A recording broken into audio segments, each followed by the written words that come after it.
Bloomberg has already, because of his tenure as mayor of New York and certain activities that he's undertaken since he left office with respect to climate change and gun control, he has a tremendous amount of name recognition anyway.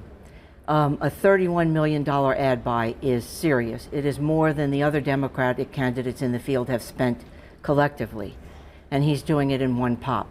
The question I think we have to be aware of with Mayor Bloomberg is two questions, actually. Number one, to get a spot on the Democrat debate platform, it is based on your campaign contributions and your poll ratings. He should do okay in the polls, but if he's not accepting campaign money, which he's not, he's going to self-finance, which President Trump did in 2016, it's unclear how those who govern those things will qualify him. And then the second thing is he is going to skip over, or initially indicated he would skip over some of the primaries, Iowa, New Hampshire, South Carolina, skip directly to Super Tuesday in March. No one's ever done that, and therefore we're not sure if it'll work. Then you have the Democrat Party loyalists, and these are the people who picked the nominee. And how upset will they be about someone jumping in so late?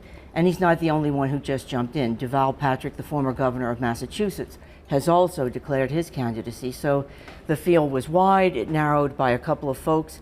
It's widening again. And it's not like Mike Bloomberg is a loyal Democrat going back decades either. I think that's a point worth making as well. Can I ask you, you mentioned two of the issues that are very close to his heart, gun control and climate change. In the past, when a candidate has done well but not ended up winning the candidacy for the presidency of a party, their campaign, if it's had very specific issues attached to it, has often seen those issues included in the platform of the winning candidate.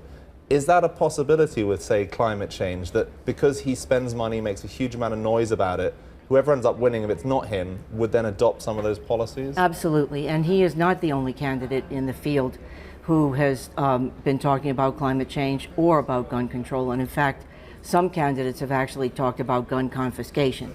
So he will have some influence on the platform, regardless of whether he's successful or not, but he has not so far, and it's one day in, really articulated how what he wants to do is very different from what the other 17 or so want to do, except they all have one thing in common, and number one for all of them is to defeat Donald Trump.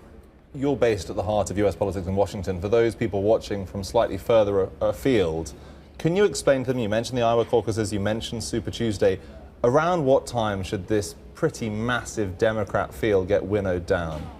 It will start after New Hampshire. New Hampshire is the second primary, Iowa, New Hampshire. Iowa's caucuses, New Hampshire's primaries. Certainly by Super Tuesday, which is, I think is 18 or 19 states, it will really winnow them out. And then moving through the rest of the calendar. And the important thing about Super Tuesday this year is California is in.